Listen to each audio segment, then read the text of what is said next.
What up, guys? Welcome back to the channel. So, I'm going to get into another Batman sequel, which is the Christopher Nolan's The Dark Knight. It's a follow-up to Batman Begins that came out in 2005, and The Dark Knight came out 17 years ago today. It just turned 17.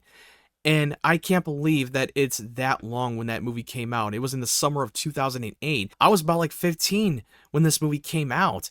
It's just insane of how time has flown by. I mean, this movie still holds up.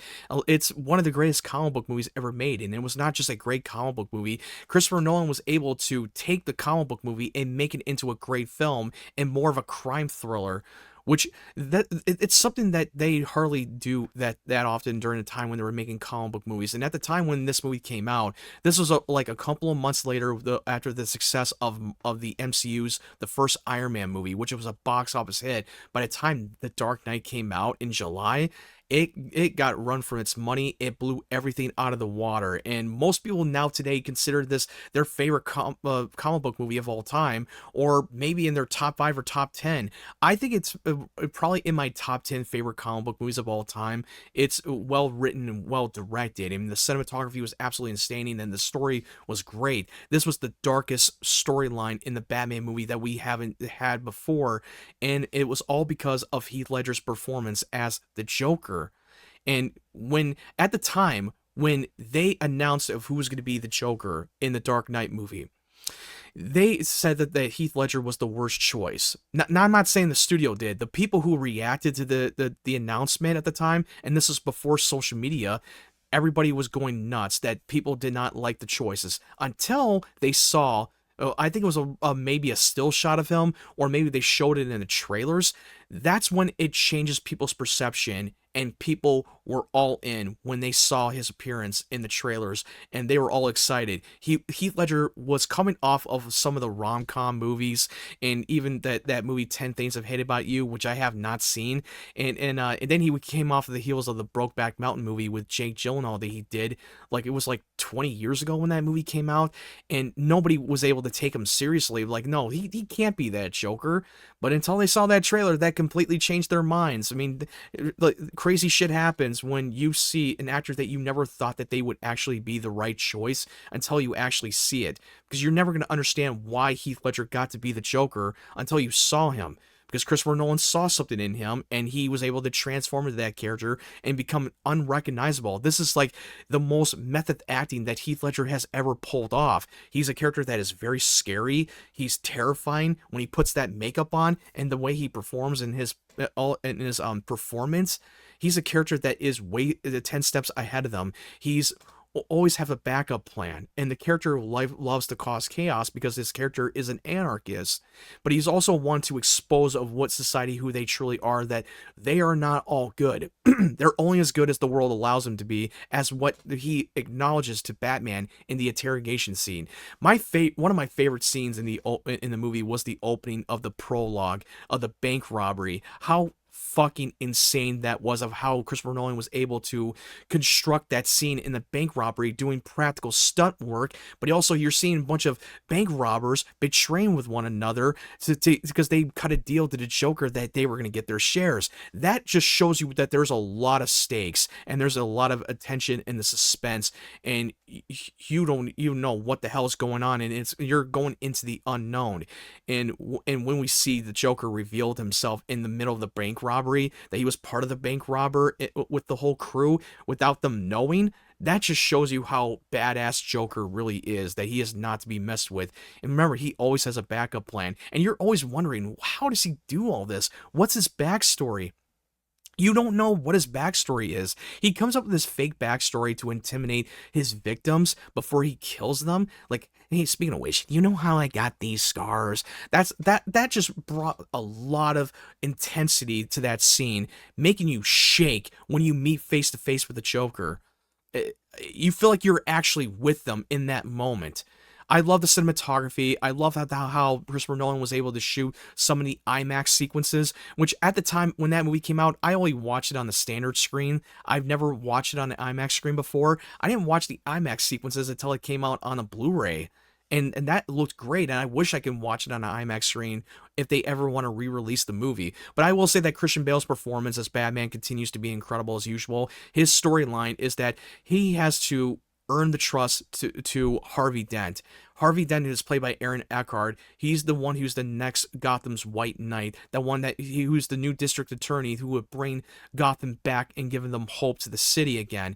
And he is going to use that. And Bruce Wayne wants to use that opportunity to retire as Batman and have Harvey Dent take his place to be their Gotham's White Knight and their savior. And then this whole love triangle with Rachel Dawes and Harvey Dent and Bruce, I didn't like the whole love triangle thing. He wanted to use that opportunity to retire so that he can be with Rachel Dawes, which is played by Maggie Gyllenhaal, and they recasted Rachel Dawes' character because the original actress that played Rachel was Katie Holmes. And somehow they couldn't get her back for whatever the reason. I don't know the story behind it, but I thought Maggie Gyllenhaal did a great job playing Rachel Dawes, even though I'm not a big fan of the character because of the whole love story and the love triangle thing was kind of annoying to me. But I'm willing to forgive that and give that a pass. But if it fits so well in the story, fine. And I believe, if I remember correctly, that Maggie Gyllenhaal was the front runner to play Rachel Dawes at the time when they were doing Batman Begins. I mean, I could be wrong about that. I don't know for sure. I don't have the facts to back that up. But I will say that one of the best parts of the practical stunts they did was when the Batman jumps off the rooftop. Now, when you see Batman jump off the rooftop, that was done on green screens because I don't think they were able to pull off that stunt work for doing a practical. I mean, they have tried doing that many times, but it wasn't working. So they had to do it on green screens. But when you see a pan over shot of Batman on the rooftop, that was definitely Christian Bale. Christian Bale literally wanted to be filmed on a rooftop for real when he gets ready to jump off and glide through a one building to another, a one tall building. It looked great. I wanted to see that on an IMAX screen, and I did see that on the 4K Blu-ray, and it looked beautiful. It was done on the practical standpoint, and it was great. And Christopher Nolan tries his best to avoid CGI as much as he can. He only uses it when it's really necessary at the time when he was making The Dark Knight, but it worked. You didn't even notice that some of the stuff that was CGI. I love Gary Oldman's portrayal of Jim Gordon again. His banter with Harvey Dent and Batman was absolutely outstanding, much more better than what they did in the first one. They're all working together to take down the Joker, and every time they try to take him down, everything escalates. All hell breaks loose, and Joker is not to be messed with. He's always 10 steps ahead of them before it even happens. He's got people in their back pockets. He's got people who are threatened by their lives.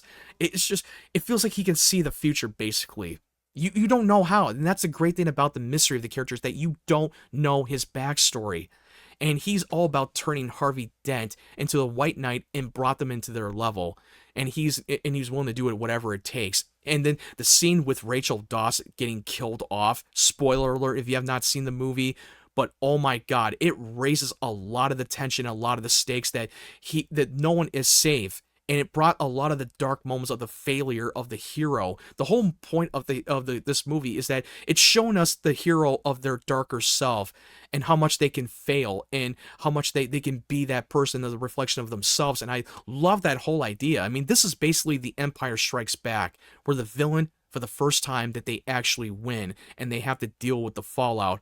And as much as I love Christian Bale's at Batman, I really do, but it really revolved a lot more on Joker. I mean, if it weren't for Heath Ledger's Joker, I don't think it would have been a much groundbreaking as it is today. Don't get me wrong, I think he still would have made a great movie, but without the Heath Ledger's portrayal as Joker, I don't think it would have been as well known as it is today. And it put Christopher Nolan on the map.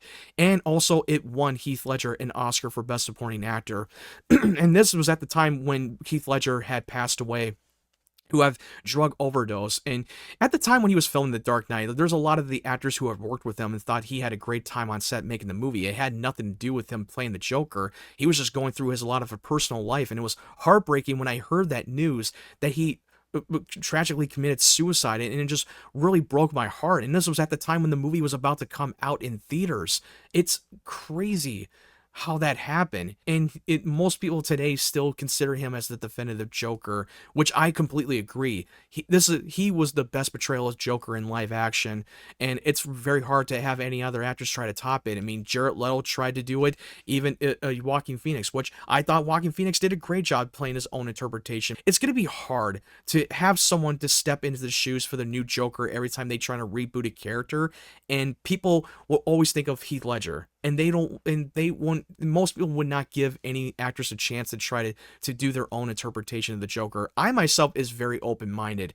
No matter what actor who tries to portray their own interpretation, it's their own interpretation. Heath Ledger did his own version, and he did a great job. Same thing with Jack Nicholson's Joker from the Tim Burton's Batman movie. I thought he did a great job.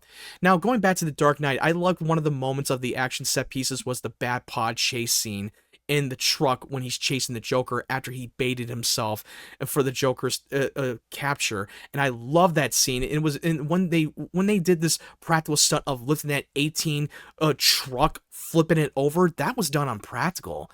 And I thought it was beautiful. It was definitely absolutely banger when they shot it on an IMAX camera. And I will say that the best part of the movie was the interrogation scene when Batman confronts the Joker for the first time. It just shows you the polar opposite of what the Joker is, and telling the Batman that not all the people are good, and I don't need you to pretend to be one of them. You're just a freak like me. All these cops are just using you now, but when they don't, they will cast you out. And in some ways, the Joker is right. And I thought that was crazy, the way that they've handled that scene. It was intense. And another favorite moment in the movie that I really enjoyed was Alfred telling Bruce that criminals are complicated, that some men are not looking for any logical or money. Some men just want to watch the world burn. Holy shit. I mean, it's so accurate to what Joker wants. He wants to do it for sport. It's for the kicks. And like I said before, he wants to expose for what societies truly are, that not all the people of Gotham are good people. They're just going by for what the law is telling them to do and what society has intended to do.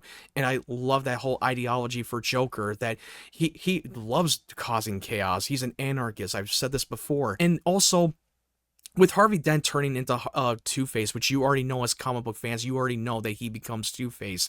I love how they handled it, but I wish they would have taken their time to get into that transformation. But I get that they wanted to have the metaphor that the heroes can one day fall into the dark side of themselves and become the villain of the story.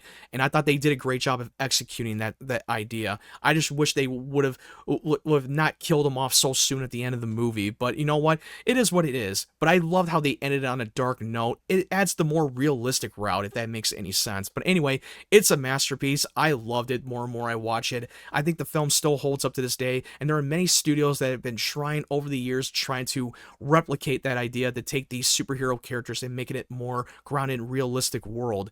It works for this interpretation of this Batman, and Christopher Nolan did a great job of it. And at the time, it's hard to top something like this, and this was on the level of one of the greatest sequels of all time since The Empire Strikes Back, Aliens, Terminator 2, Judgment Day, Sam Raimi's Spider-Man 2.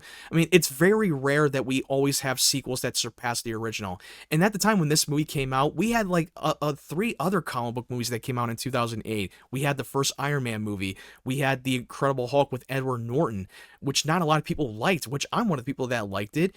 And Hellboy 2, The Golden Army, which most people forgot all about that movie. And I thought that movie was a banger. But The Dark Knight got it runs for its money. And it was definitely an Oscar caliber movie.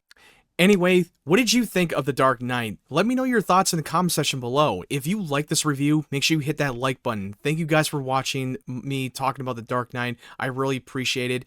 And if you're new to the channel, make sure you hit that subscribe button and turn on the bell notification so you know when my videos are up. I would really appreciate you guys supporting my channel. It would really mean a lot.